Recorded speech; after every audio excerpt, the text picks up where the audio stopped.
akkasii jiraannis hafnis olmaanii nuuf oole yaadannee jiraanneef maal dhageenyee nama sagalateeffannu isa nu taasise Waaqayyoo keenya bara bara maqaa isaa eebbifamu.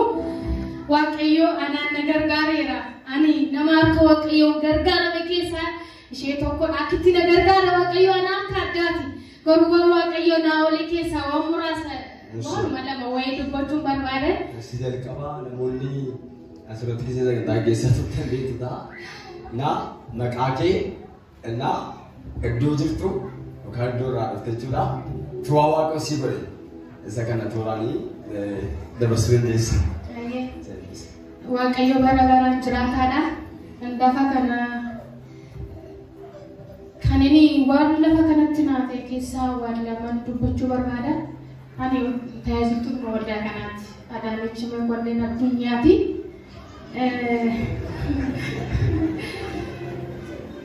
Dibee bara baay'eedhaan rakkisiin qaban ture.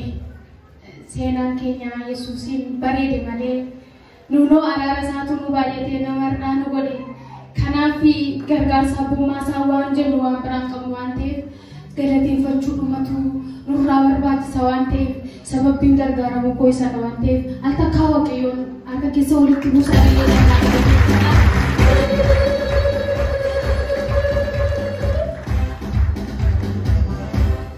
dhibeen koos 2006 eegaleedha. Sirni marsaa laguu koo tooraan dhangala'u ture. Yoo dhunatti dhufusi toora isaa malee ji'a 2-3 ture. Yeroo natti dhufu baay'ee na dhukkuba. Kan dhangala'u sunis dhangala'aa isa normaalii kun taane waan jajjaboo qabu waan namatti hin tolle ture. Yeroo wanti sun natti dhufu fooliin isaa baay'ee badaadha.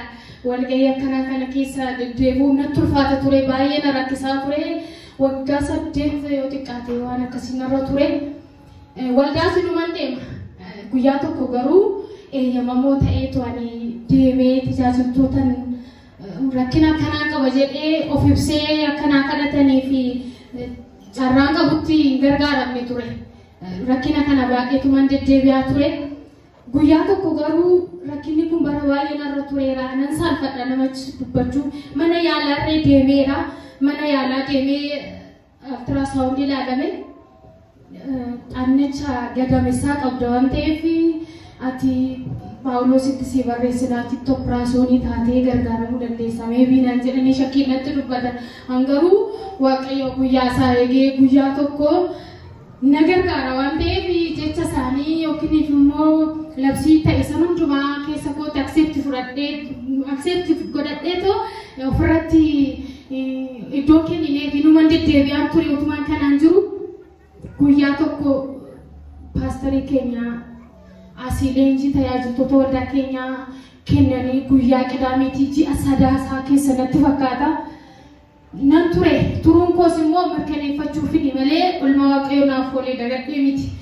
Jarjarees utuu hin ta'in garuu guyyichaan fayyadanii namni egaa waan ta'eef sana yaadatu rakkina baannee deemuun keenya amaleeffannaa waan nutti ta'eefi ta'inaa laataadheen ammas rakkinichi sun hin jiraa laataadheen ture jechuudhaaf inni lafa kanatti deddeebi'ee sana booda guyyaa qidaamee sana sagantaa leenjii xumuranii birootti erga darbanii booddee dhaqeen sodaachaatuma saarfachaatuma dhaqeen waan akkanaa kana maal jedhee kadhachiifadhaanii mana yaalatiin dadhabameera. Garuu Waaqayyoon immoo danda'amu guyyaa tokko amantii nan qaba.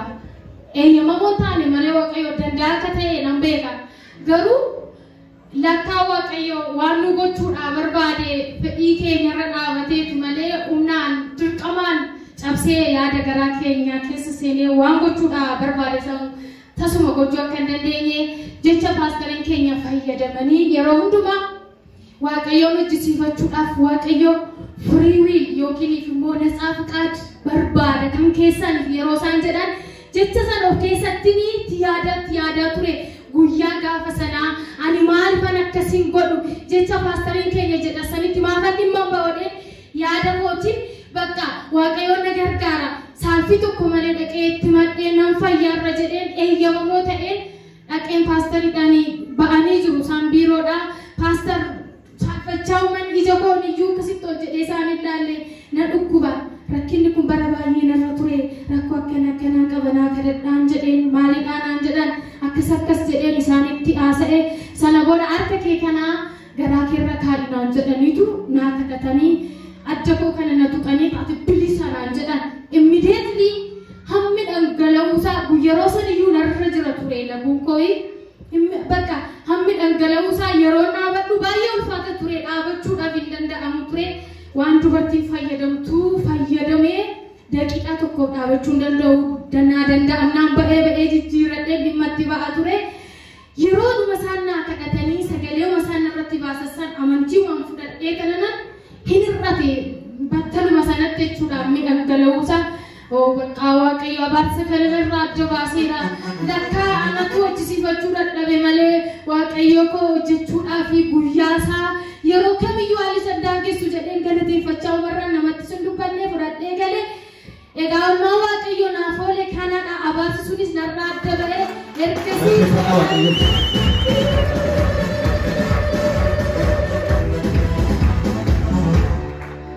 ergasii jalqabee sirratti hin argamne. Ergasii rakkinni sun irratti hin argamne waaqayyo bilisa na baaseera kanaaf waaqayyoon galateeffadheera sinis dabalaa naa galateeffadheera. Dabalaa waaqayyo galateeffadheera. Inni lammataa immoo waanuma yeroo dhiyootti naa ta'edha. Waaqayyo nama gargaaru malee wanti kamiyyuu namaaf hin ta'u gargaarsi waaqayyo garuu olii namaaf dhufee jennaa wannumti hin danda'amne jiru waaqayyo anaan waan na gargaare keessaa torbee lamaan darbe keessaa mata duree paastariin keenya waaqayyo dhimma kee fudhateera jedhu guyyaa jimaataa waaree booda tajaajilaa turanii ani waldaa kana keessa deddeebi'ee tajaajilayyuu hojiin qabu akka jechuun hojii dhabaadha jechuudha hojii nan barbaada manni kun silaa namni baay'een mana seenanii milkaa'aniidha manni kun mana milkaa'inaatis jedhameera akkasumaan miti lafa kanatti maaliifan ani arma gu'aa maaliifan ilmadhaa maaliif jedheen gaafadhaan ture waaqayyoon yeroo baay'eedhaaf hin deddeebi'aa ture guyyaa gaafa sana garuu isa waaqayyo kaleessa naa hojjete sana ammas irra deebi'ee nan yaadadhe waaqayyo ammas waan gochuudhaan malee fedhii bilisaa sana barbaada waan ta'eef jechoota isaanitti dhimma ba'an of bira dabarsuu dhiiseen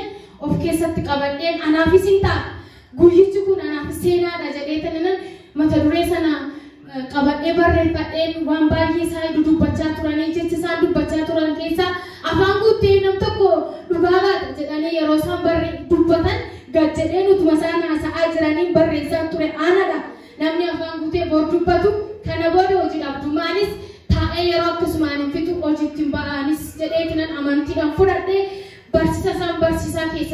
barsiisaa turan san keessaa sagaleen anaafis waa hojjetu anaaf kenname sana booda karaan hin yaanneni waan ani naaf ta'a jedhee yaannen dubbicha gaafa sanaa fudhadhee galee waaqayyo akkuma naman immoo anaafis hojiitti naa jijjiire balbala narraa bane waaqayyo nama galataa na taasisee kana waaqayyo naa galateeffadha.